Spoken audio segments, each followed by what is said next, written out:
Welcome back guys to the SSRS training sessions, and it's really a very good gap between the last session and this session, right? So you might have practiced a lot, hoping so. And I got one query from one of the students, Kanti, and the query is she was not able to create cascading parameters. Let's see how to do the same. And for doing the same, first of all, we have to analyze the database properly, as I said already, and I'll be saying the same throughout the sessions. Even we are in SSIS or what is that, AS, I'll tell the same. You have to analyze the database and you have to think what is available in your hand and how to make use of the things that make use of the tables that are available to design a particular item. Now let me connect to the database and let me show you the query what she is using for creating the parameters. AdventureWorks TW, and this is the query. Okay, if you want to go with the cascading parameters using this table, this is the first one she wants to go with. And see here, this key is linked to sales territory region. These two are unique. Okay, this guy's parent is sales territory group. This guy's child is sales territory country, right? So if you have this table and if they ask you to create a cascading parameters or create a report which helps the user in filtering the data using the parameter option. So how you have to go with? If you take this key and this country or this group, it won't give you proper result. Why? Because this key column is not meant for this group. This key column is meant for sales territory region. So you can take these two as one combination. And what is its parent? This guy's parent. That means this is one to one or one to many relationship with sales territory group. That means Europe here in the sales territory group will have many sales territory regions. Like we have France, Germany and United Kingdom. And sales territory region child one is sales territory country. That means one northwest in sales territory region is having more than one records in the child table. Okay, if you see, this is how it flows. Southeast is one region, Canada is one region, Australia is one region, and in that region a country will be there, right? Okay, it is not this is the first parent. Okay, um, in this you will have children like this, sales territory country, and in countries you have region. This is how it is flowing. Let me erase the drawings here and let me draw the same again. So this is the first level. In that we have countries. Europe has two countries, France and Germany, and France has one sales territory region and Germany has one sales territory region. In the same way, United Kingdom has one, North America has one, and United States have many regions like northwest, northeast, central, southwest, southeast, and so on. So the flow of parameters, cascading parameters, should be like this. First it should be like this one, and then on selecting of any group it should filter and show the countries, and on if you select any one country, let's say United States, it should filter and give you the regions. If you select the region, then it should take these key columns and send these keys to the fact table or whatever the table from where you are pulling the data. Now let's start creating parameters. How you will go? First, as you know, it is one to many, right? This guy is one to many here, and here one guy is having many records here. The first thing you have to do here is create a parameter for which column? What would be the first one I have to create here? What is the topmost among these columns? The first one should be sales territory group. So let me write the query. select distinct sales territory group from this table. So if you see, if I write distinct, I'll get only sales territory groups. Why I have not taken any key column here? The reason is there is no key mapping to this one. Sales territory group. The master table is designed in such a way. Let's say you have city, state, country. Okay, in a table. In one table you have city, state, country. So the key column will be mapped to city always. That is the least level, right?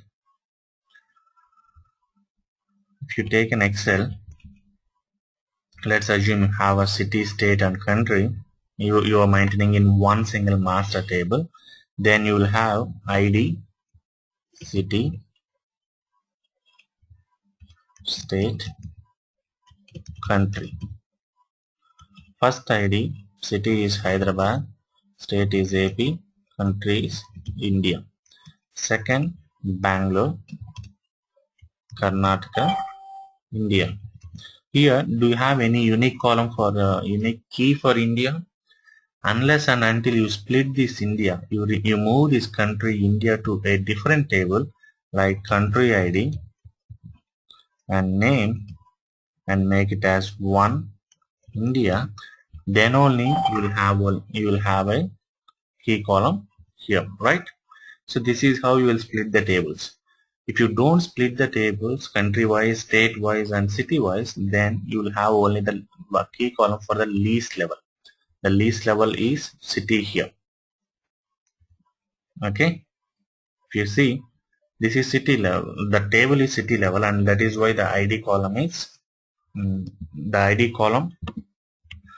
is for city. Here the least level is sales territory region, that is why the ID column is for sales territory region. But this will not, the group will not have any unique identifier. So what I'm doing here is I'm taking only sales territory group and taking the distinct values, which will filter and get me the distinct values here. So I'm taking a new report, adding a new item. I'll name it as student doubt.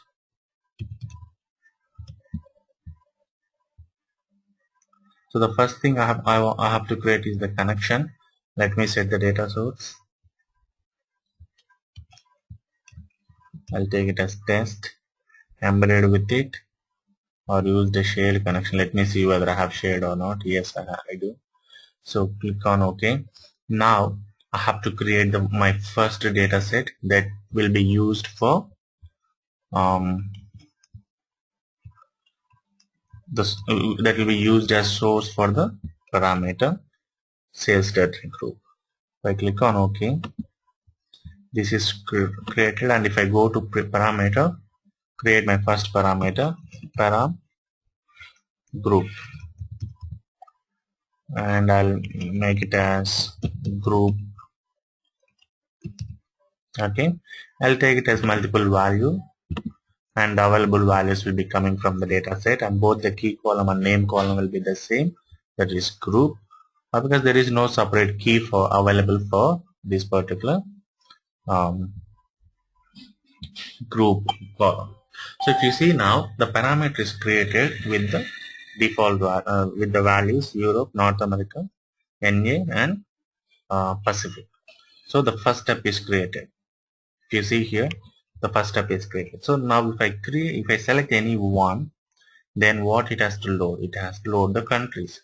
So the query will be select distinct sales territory country where sales territory group in the values that I'm gonna pass, right? This is the normal way in the procedure, right? Cascading parameters. I'll name it as group. So I'm creating one more data set which will take input from the parameter group and pull me the sales territory countries that belongs to the group.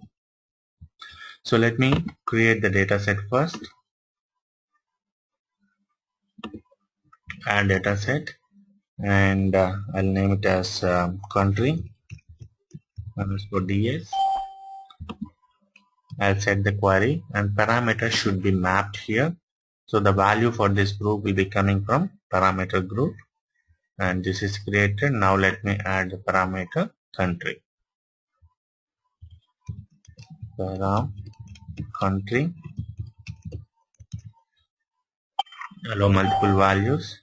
The values will be coming from the data set uh, which is created by us, that is country data set. Both the key column and the name column again will be the same. Why? Because there is no key column available for this country. So now if I select Europe, it should list only those countries which belongs to the Europe groups. If you see France, Germany and United Kingdom are coming here. And if you go and see here, Europe has 3 and it is France, Germany and United Kingdom. And if you select North America, you have only US, but it has many times. So since I have used distinct key, distinct for the country also, if I select North America, it should show country only once. It has 2 countries, one is Canada and another one is United States. You can see here Canada for North America and United States. So the 2 steps are completed. The third one is I want to get sales territory region. Sales territory region from so and so, where sales territory country in the countries whatever we are selecting.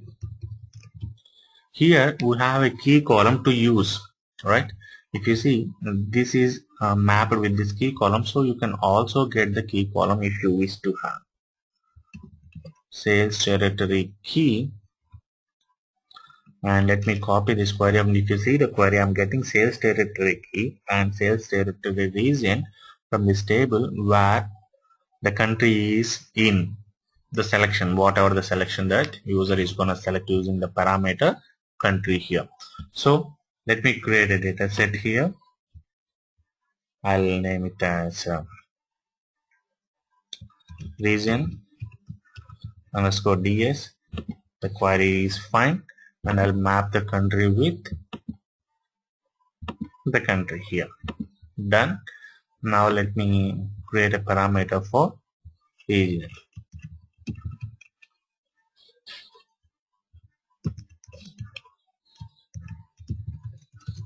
Let me set it as multi-value. Available value should be from the data set whatever we have created. The value field you can set. If you want to set, you can set it to key, or else you can leave it as label field unless and until you have this label field. See, when you will use this label field, if you have this label field in the next data set or the main data set where you are going to filter, then you can use the region label field itself. If my fact table is using sales territory key, let me show you that one also. Select the top 10 star from fact internet sales. If this guy is the one which is going to pull the data for my main data set, which I'm going to use for in my report, if this is having sales territory key, here if you see it is having key, it is not having region, or it is not having country, it is not having group, it has only sales territory key. That is why I have to take sales territory key. Why? Because on selection of the sales territory region, that is the third parameter, I can use that key label, the value field, and to filter the main data set. I'll show you that also. So let me select North America. It should have 2 countries. One is United States and Canada. If I select United States, then it should list 4 to 5 regions: northwest, northeast, central, southwest and southeast, right? So this is how we will create. Now why I have taken key only for region? Why I have not taken key for the remaining? Why? Because my main data set, which I'm gonna use for reporting, main data set, this guy is having sales territory key, not the remaining stuff. So the query for the main data set will be something like this: select star from fact internet sales where sales territory key in @key. That means whatever the say regions I'm gonna select using the third parameter, this guy will be used, this data set will use the same and map the parameters, the region, the key value, and get the data. Let me show you an example. I'll take sales amount here. Oops, this has taken a text box. It should not be text box. I have to insert a table. And let me take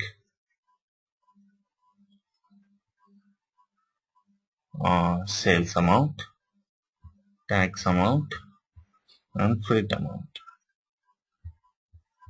So if I execute this, now the group is filtered based on the data set, the input values whatever we provided, and then the countries will be loaded, and if you select countries it will load the regions. If I select regions, these region keys will be sent to the data set, that is main data set. Select star from fact internet sales and the data will be filtered.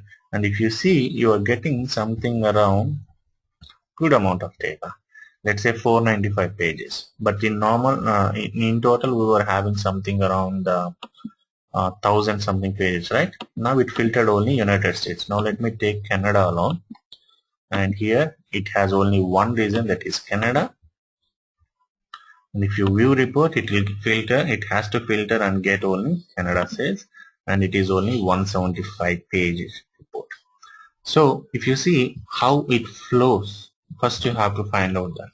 If you go to this table, the top one is not this to this. It is not sales territory group to sales territory, and there is no link to the country. So here is directly have to show the sales territory group. Why? Because this is the top level. This has children called countries, so you have to load this one as second parameter, and once you select any country, it has to load regions. This is the third one, and this region ID we have, which is used in the fact internet sales. So I have taken the ID for the third parameter. If you see here, I've taken the ID for the third parameter, and that is why I have taken it in my data set as well, and I'm using this value field to filter my main data set. Now if you want to select the default values, go to the default option, set the data set. What is the first one? Parameter group, right? That is plain data set. The value field should be group, and for country, what is the default? It should be country data set and country name. So it will filter and it will show whatever the values that is returning after applying the filters, it will be showing the same. Let me go to the region data set. This is a value field. What you have assigned for value field, you have assigned key for the value field. So I've taken that. Now if you see, all the values will be selected by default, and the report will be executed, and it will pull all the records. Why? Because we are passing all the sales territory keys to the main data set, that is having the query select star from fact internet sales. And you can see 1402 number of page report. The output is. Is it clear, guys? Yeah, cool. Let me answer the second question, that is Swati asked the question, right? Why it is becoming responsive when the data is used. Let's say you click on view report, and while it is loading, and if you do something else, then what it will do is it will become unresponsive state. Why? Because the server is busy in loading and printing the data of your first request. The first request is preview the report. So when the process is going on, then you are interrupting and you're doing something else, right? So that's why it will try to share the resources among these two requests. Then it will show you not a non-responsive state, and slowly it will recover and it will show you the report. If this guy is having 1400 something number of records, right? Let me insert one more column and add one more field, and while clicking on preview, and if you click on it again and again, and the report, this is a pretty simple report. If the report is pretty complex one, and you have to give good enough time. And let me tell you one thing, for fetching the data it won't take much time. Let me take an example here. Select star from fact internet says. What it will do is, if I execute this, it will fetch the data, and the next thing is it will print the data. Select is nothing but print. Okay, if you use select of A, what will happen? It will select A.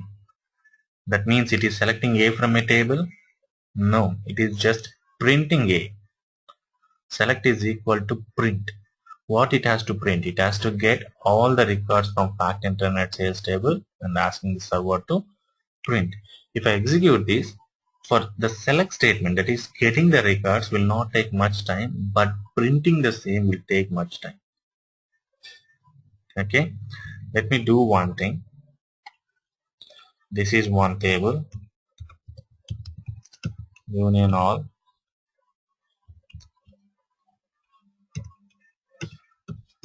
I think this guy will get more records. I'm trying to get more records. Somewhere it's gone. Control C.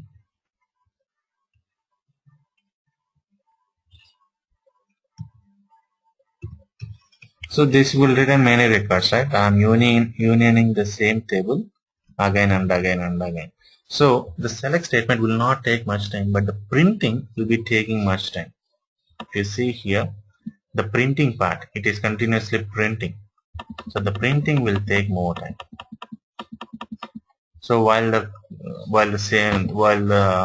printing is in progress, if you try to execute something else, then obviously it will go on, and the application will hang. So you have to give enough time to print here 13,56,036 number of records.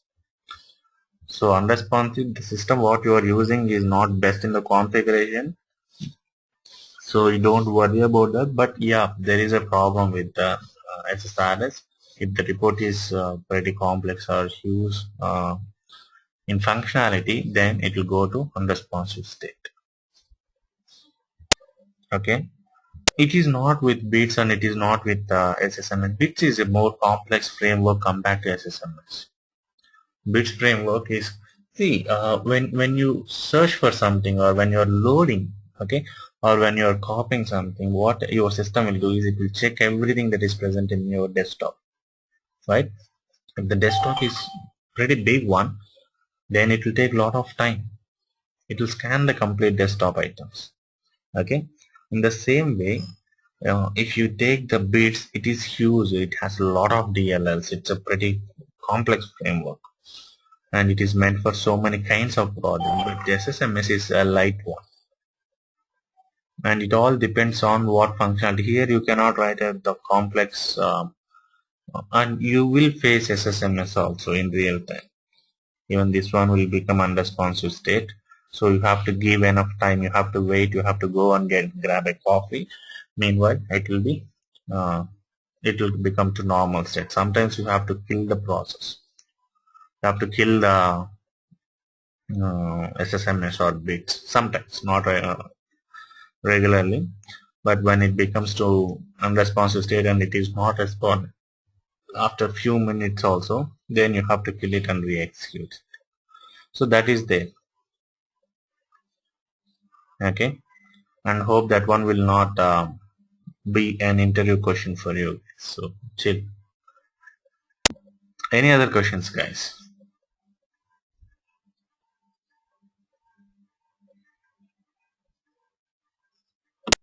Okay, as you don't have any new questions, let me do one thing. Let me go back to the point where we stopped in the last session. That is, we were discussing about what expressions, right?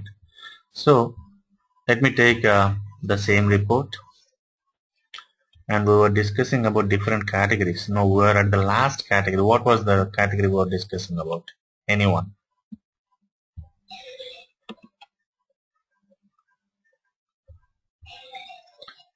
I asked about the category report, not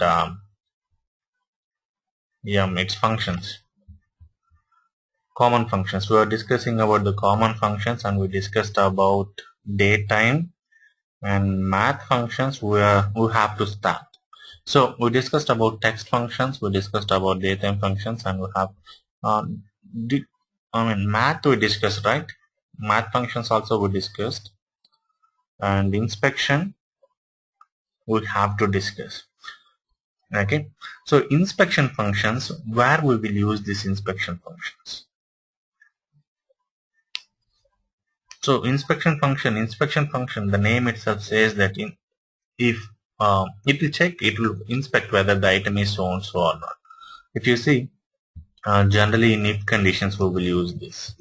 If is nothing of some column, let's say ship date key, then show this has no value, else show this has value. I'm giving sample here. You can write, you can add some other functionality. You know very well what all you can use here in the true part and the false part. In the true part, if you give something like any field, it will show that field. Whenever it is empty, whenever the ship date key is empty, show due date key. Alright?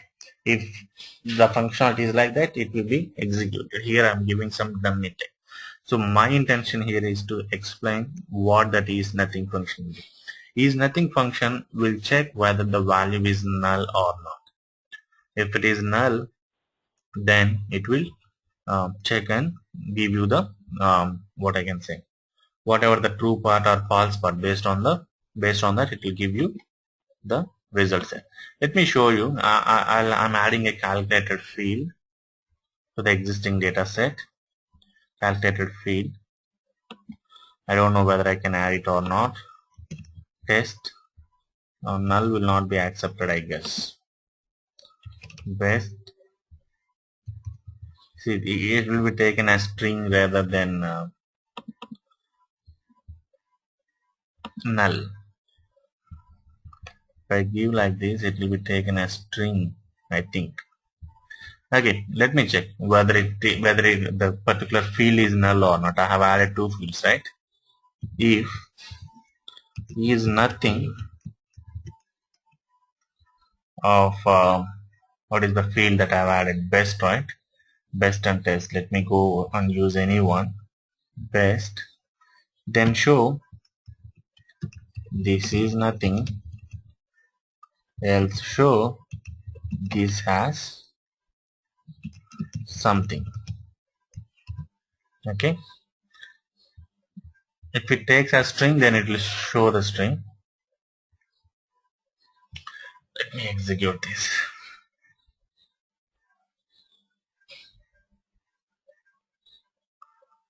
Oops. If I click somewhere else here, somewhere here now, then it will throw error. It will go to the unresponsive state. Why? Because it is taking a lot of time, right? Okay, this has something. Why? Because the null is taken as string. It is not nothing, right? The nothing will be checked only when it is null value. If you are getting null value from the database, then it will be checked. But here this is not null, and hence it is showing some value. Let me try something for which the chances of having null is high. Extended amount, I think it will have null values. Let me try my luck. So instead of unit price, where I have passed null value, null as string value rather than null, I'm using extended amount. If is nothing of extended amount, then show the text whatever I have given, else show the text again whatever I have given, that is it has some value or it has no value. This has something, this has something, everything it is showing it has something. So that means it is getting some value. There is nothing, there is no blank values. So keep in mind what's the use of nothing. When you're getting any string value or any field value as blank or null value, then you can use this one to check whether it is nothing or not. If it is nothing, then don't calculate. Let's say you have a calculation x divided by y, and you can check if is nothing of y, then don't show it. Don't calculate. Simply show null value, right? Else, write x divided by y. Let me give you the example here. Let's say you have an x divided by y and the result should be shown. How you will do? If e is nothing of y, if it is really nothing, then show null. Else, show x divided by y. You understood what I am writing here? What the calculate? What the expression I have written? If is nothing of y, that means if the y is blank or null, then show null. No need to calculate. It will lead to null. Okay. Else take x by y. So in those kind of condition checks, this one is very useful. This is nothing function. If you see the remaining functions in the same inspection group, it is array, checking whether the result set is an array or not. If the result set is array, then you can use join. See where you will use this is array function. Any examples?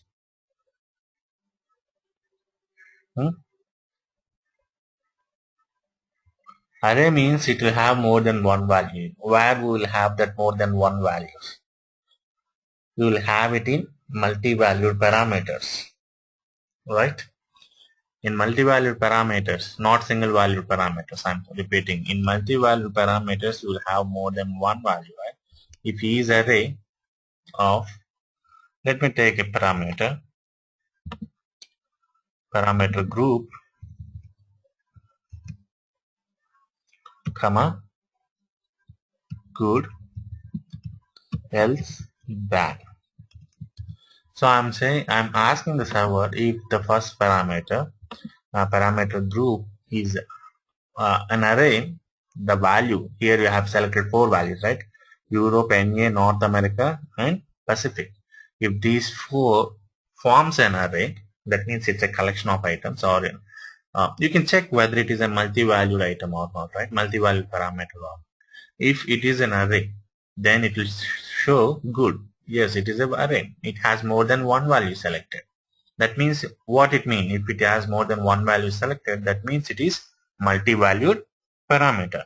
Now, let me take out this one as multi-valued parameter. Now, how many I can select? I can select only one, right? The first one, or whatever I wish to. Correct? What is the difference between multi-valued and single valued? Single valued means it will be having, you can select only one value, whereas multi-value you can select more than one. When you make it as multi-valued and select more than one value, that means you are having more than one value selected, right?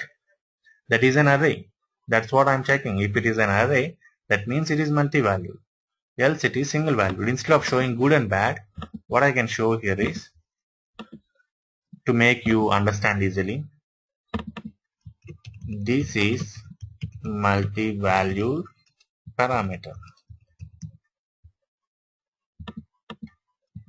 Only single selection is there, right? If I have only one single value selected, that means it will say it will not return an array. That means it is a single value. Only single selection is there. Even though you set it as multi-value, okay, I'm setting it as multi-value, and I'm executing this. Now what it will return? Any guess, guys?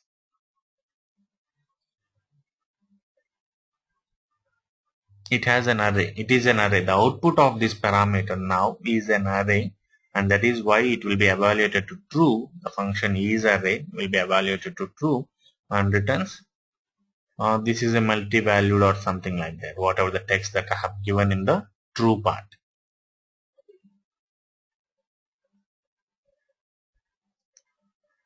Let's wait, it is still, let's see, this is a multi-valued parameter. Now what will happen if I select only one? Will it be a single valued parameter or it will be a multi-valued? How it will be written? What will be the output here? Come on guys, you have to guess. This is a multi-value. So this is one best way to identify whether the parameter that you are using is a single valued or multi-valued parameter, right? So is array function, if it is a multi-valued, it will return as an array. If it is a single value, it will return as a string, whatever the value that you are selecting. Let's say Europe, it will be string. But here, in multi-valued, it will be an array. So this is one use in these kind of situations, like whenever you want to check whether it is an array, you will use this isArray function. Similarly, isDate, if the value that you are getting is a date or not. If it is a date, then it will check and return true, else it will return false. In the same way, isNumeric, if you are whatever the value you are passing to the field, let's say if I give isNumeric of some column which is not actually numeric one. Is there any such field here? There is no such field here. Okay, I'll do one thing. Is date. If I give order date key, will it return this is date or this is not date? What it will return if I execute this?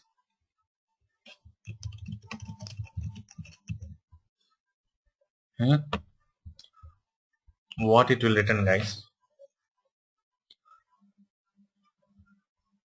I have given order date key and you guys are saying this will return this is date. Let's see what it will return and why it is returning that. Let's discuss about that. But it is returning not date. Why? Why? Because if you go to the database SSMS, the order date key is an integer value. This is not a date column. That is why it is checking whether it is a date or not. This is not in date format. This is we are using a master table for this and using the key column here. What is the master table? Dim time is the master table and we are using time key here in the order date field. So that is why it is written this is not date. And if you observe, these 4 inspection functions is used to check whether it is of particular type or not. Type means whether it is an integer or whether it's a date or whether it's an numeric or whether it's a nothing or having some value or whether it's an array or not. So it's an inspection function. The next one is program flow. This is pretty clear and straightforward one. The program flow, if you see, most of the cases it will be used for getting the date like this. If you see choose path, what it will happen is, let me take the same. So the first parameter is the one which it will be considered. Okay, the index. The index is the one which it will consider, and the choice, the second one is choice.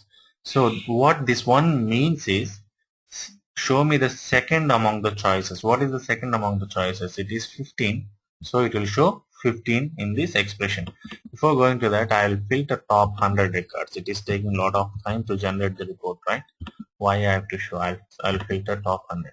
So I'm asking to show the second choice among the choices available. The second one is 15 and that is why it is showing 15.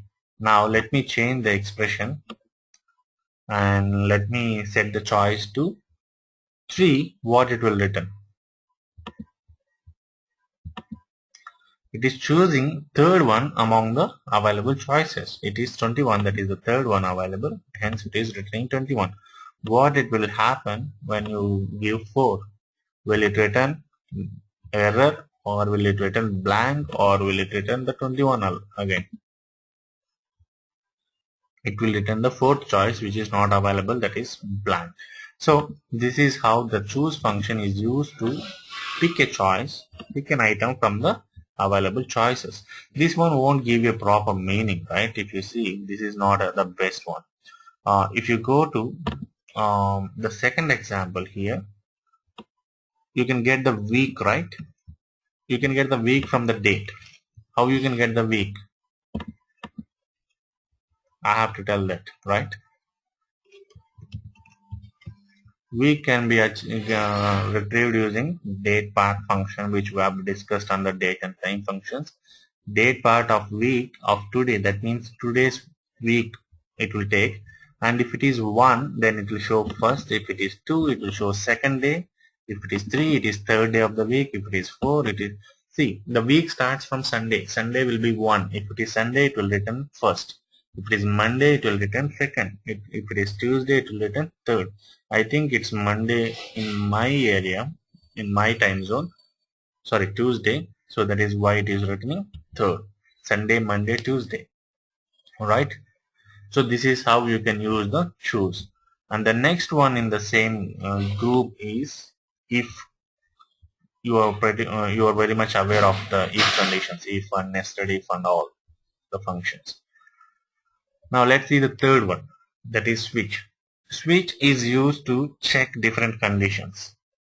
If switch state is equal to OR, then show this one, or if it is WA, then show this one, or you can give n number of conditions like this. Switch between the values. Let's say the state is OR. This is not available. That is why it is showing an error. Let me give some realistic example. I'm taking sales amount. Where is that sales amount? Can you see that sales amount? Here it is. If the sales amount is greater than 500, then show good. If the same sales amount is equal to 500, I think which will not possible. I mean, it's not available, I think. Let's set it as OK.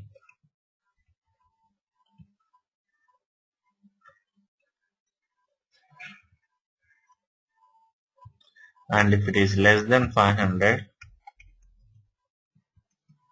not OK. Okay. Now it will calculate. The expression will be calculated whether it is greater than 500 or, oops, yeah, sales amount. It is greater than 500 in this case. See, that is why it is showing good. And let's find out some case where it is less than 500. Now in all the cases it is greater than 500. So what I'll do is I'll set greater than 700 so that you will get some response, some outputs, right? In every case it is greater than 500. So I'll set it as greater than 700 is equal to 700. It's less than 700. So the switch is it will switch, it switches between different conditions. So good, not okay because it is less than 700, and again it is good, it is not okay because it is less than 700. So this is how we can use the switch statement. Think yes, to be realistic, I mean to be frank, I've never used this switch condition till now. I think you can go for different also. Let me go for tax amount. Tax amount is equal to 70 or greater than 70. I think it will not work. Why? Because the conflict will be there. Okay, greater than 70 it is checking. First it will check for the first value. This is evaluated to false, and hence this is also false, so it is showing not okay, right? Let me give it as greater than 50. I'm giving tax amount greater than 50. The first one will be evaluated to false. That means good condition will be false for the second row. And let me give 70.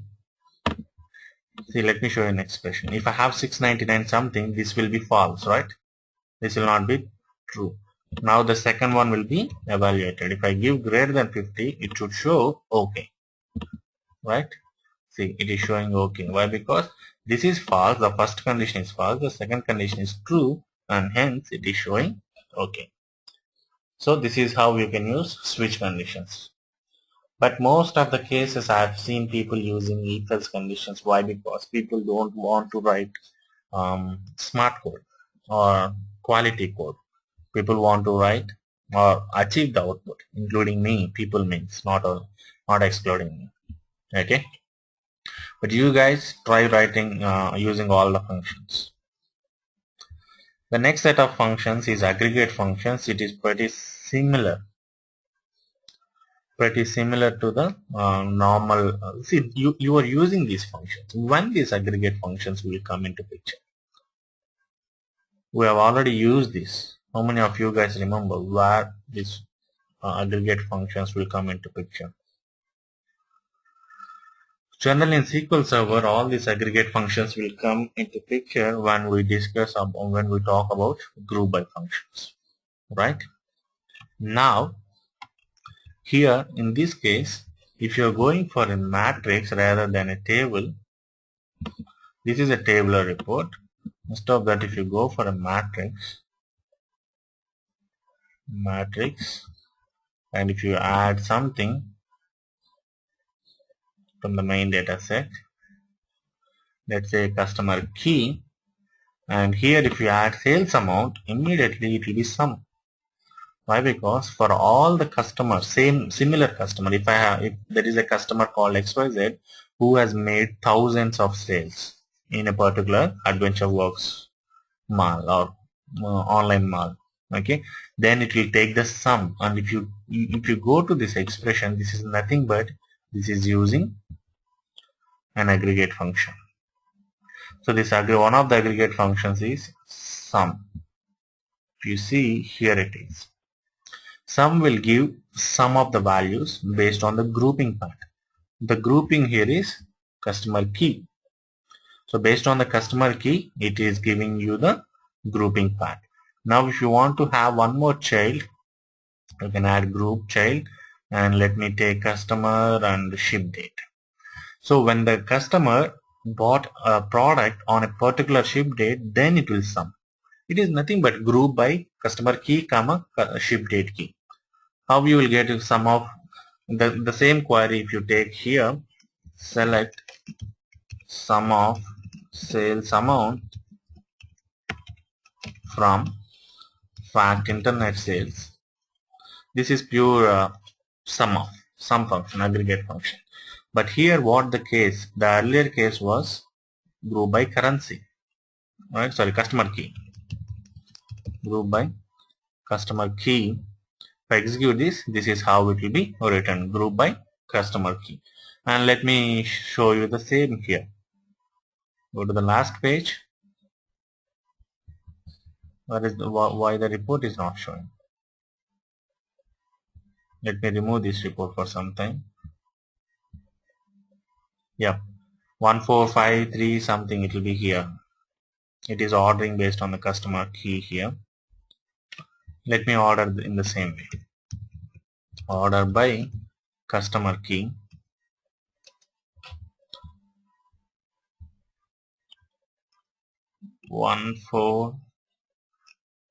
Sorry guys, it is currency key, it's not customer key.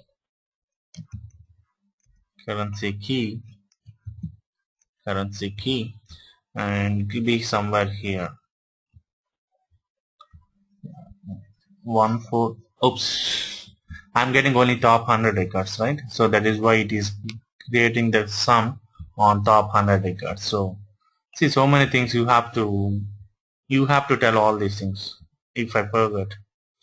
So let me remove the top 100 and show you the same report. It should match with the SQL statement whatever I have written here. Let me go to the data set, remove top 100, and let me execute the same. Now it's calculating in all the records that are present in the fact internet sales.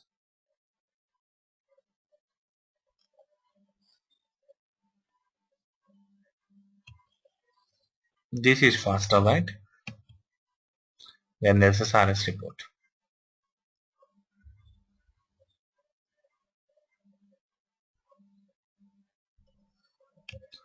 Okay, if you see 10787775.8594. So what I'm doing here is I'm using aggregate function, and the aggregate function is used to calculate the value when it is grouped by some column. Now I'm adding one more. Add group, child group, I'm taking ship date key. So you'll get more combinations. One customer buying a product on a particular month of ship date will be there, right? And the same customer might have ordered in the different ship date, different month.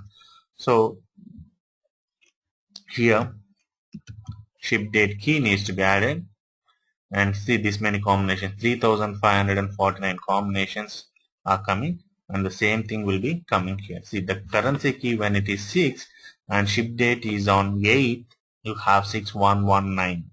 It will be somewhere here. Ship date key 61199.82, and the second one is 228.228.06, 228.228.0606. So this is how the aggregate functions, where we use this aggregate function. The aggregate functions will be used when you are having a group of information, right?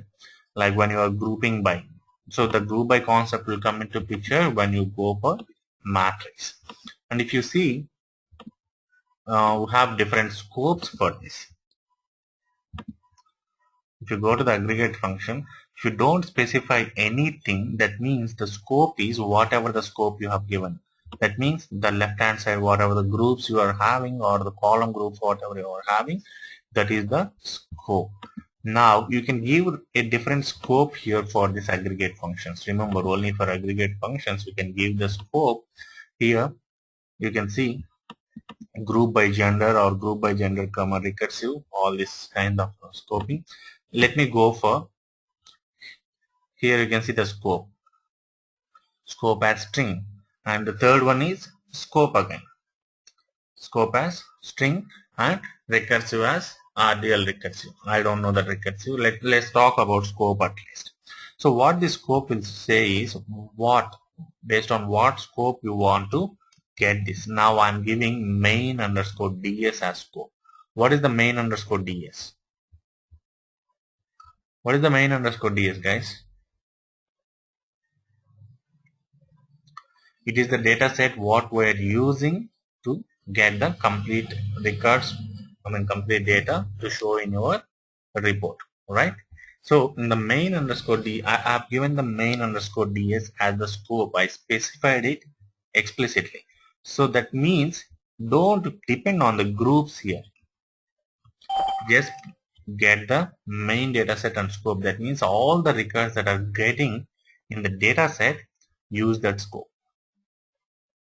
And it is doing the same. It is taking all the records and taking the sum.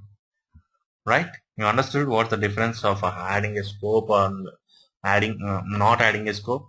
Now I want to set the scope as currency. I want to set the scope as this row group. I have two row groups. I want to set the scope for only one row group. If I leave it blank, then it will be for two row groups, that is currency key and the ship date key. Now I'm setting only for currency key. Explicitly I'm specifying the scope, and don't calculate for currency as well as the second group, that is based on ship date. Group it only based on, or calculate the sum value only based on currency, right? And if you see for the currency 6, it is not considering the group 1, and it is getting only 1078775 for all the ship date keys until the first currency group ends. Okay, if you go to the next currency, here it's again the same 666. Let me go to the next currency. It will be somewhere here. See 100.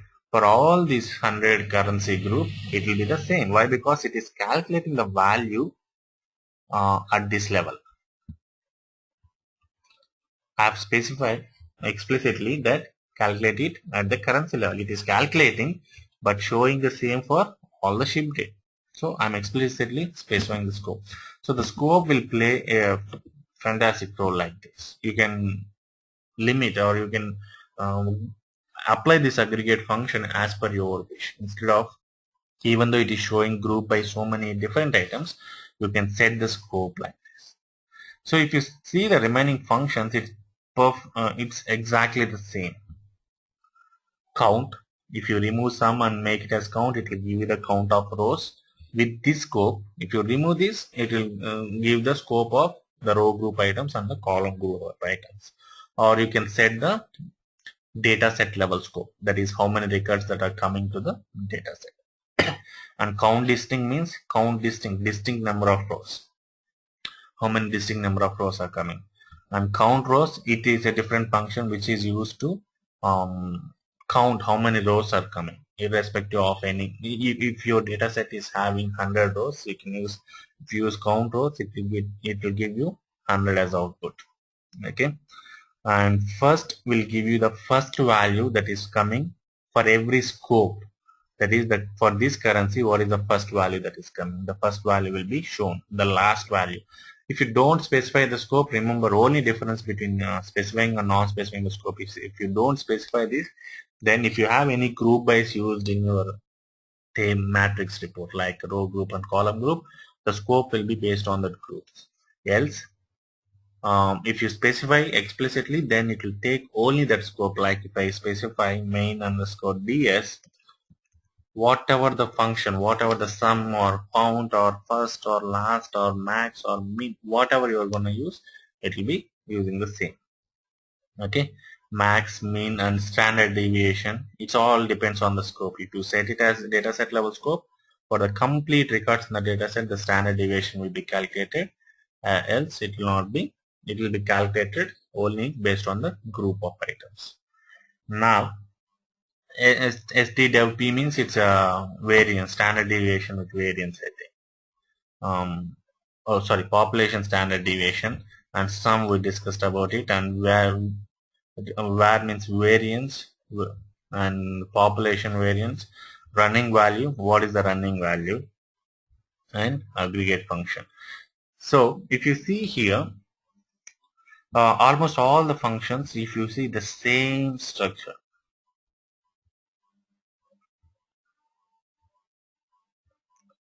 right? And the running value means it will give you the running value when you have a group by statement. Let's say yearly income, it's like rank function SQL Server. What it will do, it will give you the running value, what is the row number and so on. Let me show you an example here. I'm taking this running value function. I'm asking the server to give a running value, comma, main data set. So let's see. Oops. There's a scope parameter that is not valid. 1 second.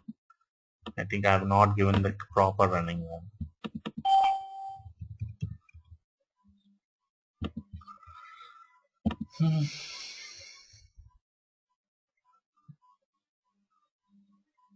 So how many of you guys are aware of the rank function SQL Server, rank or row number?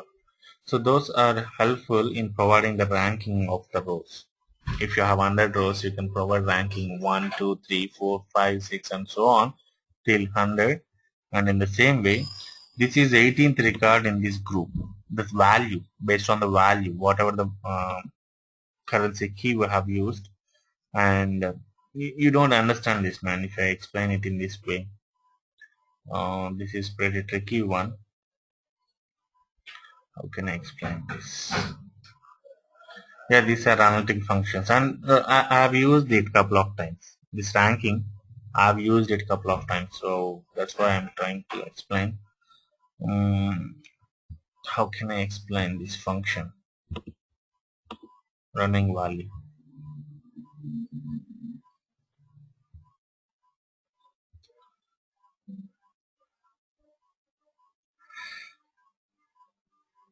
Let me try giving nothing here. Will it accept? I have to specify the running value. Count will not work. Okay, let me go for count distinct. This will work. This will give you proper results. I mean expected result or easily understandable result. Let it execute. Now what it will do is for the function count distinct, whatever we have given, it will check the distinct values and then it will give you the running value of this group. So one, all the ones are shown here, and then twos. How can I explain this one? Sum of distinct, no, not like that. See, it will set the distinct value for every row, right? It will count the number of distincts. All the same values will be assigned with the same 1, 2, 3, and so on, and then it will display in the order here. So how can I remove? Let me remove this grouping part, and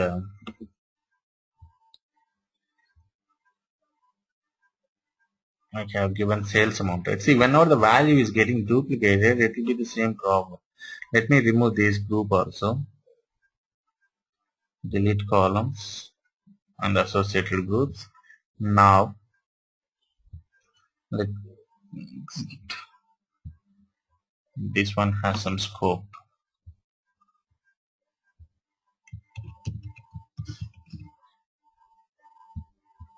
It will take the sales amount. Okay, it will take the sales amount values, and it will order. It will take the distinct counts, and it will assign the running value. So if you have the same sales amount value for 10 records or 100 records, it will set as 1. And then it will go to the next one. It will set as 2. It will set as 3. It will set as 4. So that is how this running value will be set. So it is setting only 42. That means there are only 42 distinct values that are available in the column sales amount. Let's see the same here.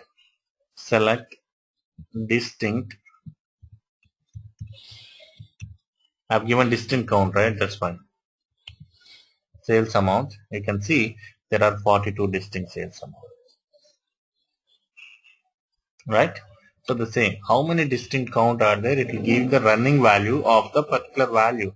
So I can do one thing. I can set the value here. I can add a column, and I can choose the sales amount here, so that it will give you the sales amount and what is the running value. Right? Let's see how it will be shown. So what I'm doing here is I'm asking the server to give the distinct count of the sales amount and what is the running value of the same. So the running value of the first value will be set as 1, and the second value will be set as 2, and so on.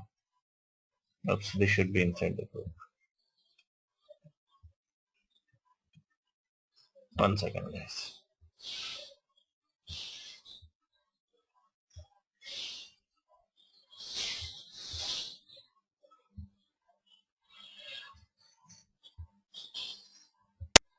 Yeah, thanks Swati for giving that. I think it's taking some of, that's why it is showing only 1 and giving the distinct 42 values. Which one to take? Yeah, all these columns will be integer columns, and whatever you select, even ship date, it will take some of them.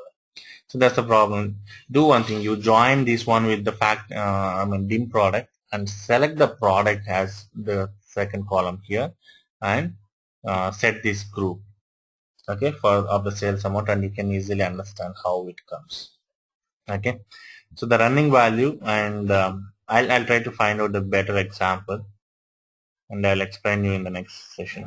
And as I told you, I'm not going to touch these financial functions, okay, this group. And conversion, it is mostly used ones, okay. You will be converting the data from one format to the another format. I told you an example also. When the date is coming from the database, it will come, most of the cases it will come as string rather than date format. So what you have to do? What you have to do is to get any field as string instead of date. The first thing what you have to do is you have to check is date function. Is date of that field is true, then see date. That means convert to date of the same field. Else leave it as is. You understood? Now you understood why we use this isDate function. IsDate function is a inspection function. So you will check whether it is a date or not. If it is not date, you are not supposed to convert it, or it will not be converted. So you can simply set it as you can convert only when the field is date. right? If it is blank, why you want to convert blank into the date? It will throw error, right? So that is why isDate function will be used. Inspection function will be used. So cbool means it will convert to the boolean value, and cbyte means it will convert to byte value, and char means it will convert to character value. Okay. CDate means it will convert to date, convert to double, convert to decimal, convert to integer. Okay, if you can take the examples here, it is pretty clear. So this is decimal value. Okay, and let's see what will be the output. If I execute this guy, C decimal of 573.4573, what will be the output? Delete. Let me delete these columns. What is the decimal values here?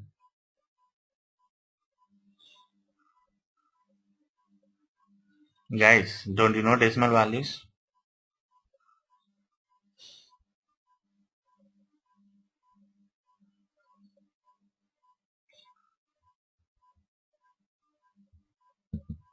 It is saying the same here. So decimal values means, guys, please answer.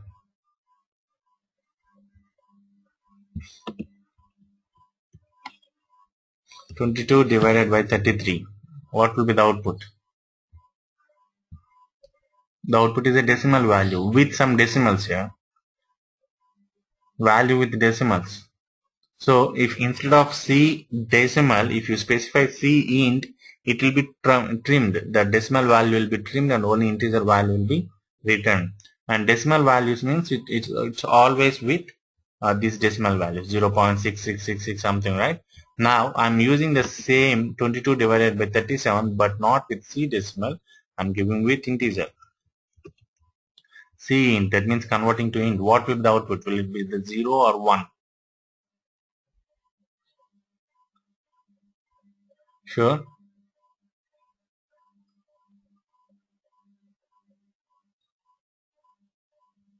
0 or 1, guys. Most of the guys are saying 0. Let's see. So it is 0.66, which is greater than 0.5, right? 0.5 or above will be taken as 1, the nearest integer, right? So like this, if you see all the functions, it is, yeah, it's running. We have so many functions to convert, like cdate,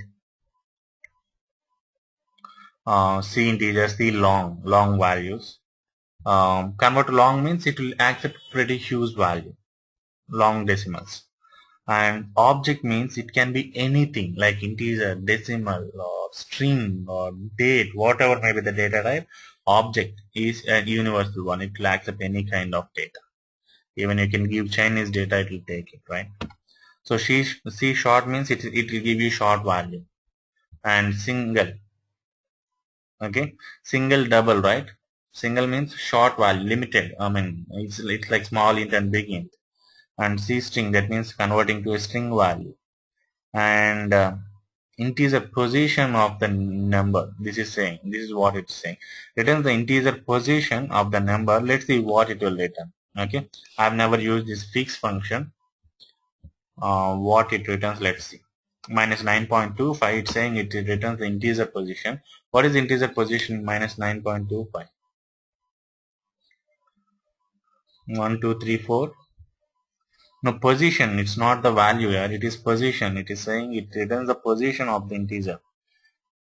The position of integer, I think it is from the right hand most side. 9.75 means 1, 2, 3, 4, it should be. Oops, minus 9. It is giving only the integer value, right? So there is very close close relation between C int and fix. C int will give you the nearest rounding value, but fix will give you the fixed integer value. Whatever the integer value you have, it will give you that. Okay. And in the same way, you have so many other one also, right? Returns an integer position here, the same. But fix means there will be a little difference between these two. I don't know what Shall we try with this one, integer? I think it will round and give you the integer value, whereas fixed means it will give you the fixed one. Whatever the integer value is there, it will just remove the dot and take out the right hand side one and returns the integer value. But here it should be some rounding part, I guess. So if you see the installed version of that you have installed in your computer, you'll find different set of functions. See, it is giving rounding number -10. So there's a difference between fix and int. Now let's go to the next one, conversion. This is for hexadecimal, and this is for octagonal or something, it's right, octal, and this is for string. Returns a string representing of a number. This number will be represented in the string and returns, and value returns a number contained in a string as a numeric. Okay, let's see, this is an interesting function, numeric of appropriate type.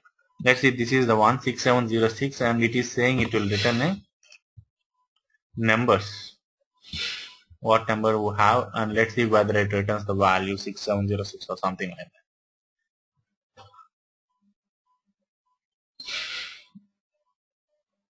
So from the string, it is the function, it is saying that it will return the number from the string. Let's see the same. See, 6706 is the number that is present in the string, and it is returning the number that is present in the string. This is super good function, man. I have never used it. Let's see what will happen if it is Dr. 1 is there at the end, or 100 is there at the end. How it will return? It will return as 6706 and 100, or only 6706. Let's see. It is returning the first integer, only the first encounter, right? So let me remove this data set. I don't need this data set. It is taking a lot of time. If I execute now, it should not take much time. Oops. Control C. Let me insert a text box and let me paste it here. Let me remove this and let me remove this. Now it should not take much time. Yeah, fine. Now, so this is how you can use conversion functions, right? You can convert from one format to the another format. And if you see miscellaneous, you will find different set. I have only 4, you will have 8 or 10, and it depends on the version, right? In scope, returns true if the current instance is within the scope. Okay, and level, let me explain it. Level, see, this level is used whenever you are going for parent-child hierarchy in SSRS. Okay, recursive hierarchy or parent-child hierarchy. That means manager and the employee, if you see, it is recursive, it is parent-child hierarchy. You are not aware of this parent-child hierarchy, and this function is mainly used when you are showing parent-child hierarchy data, and we will discuss about anyone make a note of it. When we discuss about SSRS, then only you will understand what is this parent-child hierarchy, and using that only we can show or we can explain this level option. Okay, and previous, it will give you the previous value, previous row data. Like if you have 100 rows, the first row will be the previous of the next. See, I will show you this. Let me take a table,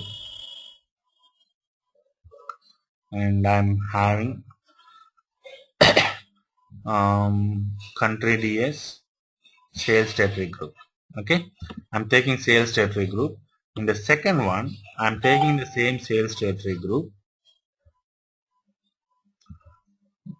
but instead of setting just sales territory group, I'm using previous also. That means always it will give you the previous value. So if the first one, once I execute this, you can easily see. Here, for this is Europe, and there is no previous value for this. And here North America, but the previous value of this North America is Europe. And here, sorry, NA. Here it is North America, and previous value of North America is NA. And here it is Pacific, and the previous value is North America. So the previous value will give you the previous value. So you can use this to check whether the previous value is the same or not. Some kind of checks if you want to make, you can make use of the previous value function. And if you see the last function that is available in this common function miscellaneous group, it is row number. So row number, you can give nothing as scope, or you can give any scope. Scope is, you know what is scope, right? So if you give nothing, it will give you 1, 2, 3, 4. What is the row number? What is the particular row number? It will give you that. Okay. So this row number is used most frequently to provide the coloring alternate, right? So for example, I've given you an assignment, right, before going on vacation. I want to show the alternate rows in same color. So you should have achieved that using this row number. Okay, I don't know how many of you guys tried it and how many of you guys finished it. Do one thing, take a data set, create a table and use row number and try to show alternate rows with the same color and send that RDL file to me. I'll check it. It's an assignment kind of. Okay. That's true, Shiva, but I thought everyone will try it. So what you have to do is the first row should be in blue color, second row should be in red color, third row should be again in blue, fourth row should be in red, fifth row if it is present it should be blue, red, blue, red, blue, red, blue, red, blue, red, blue, red.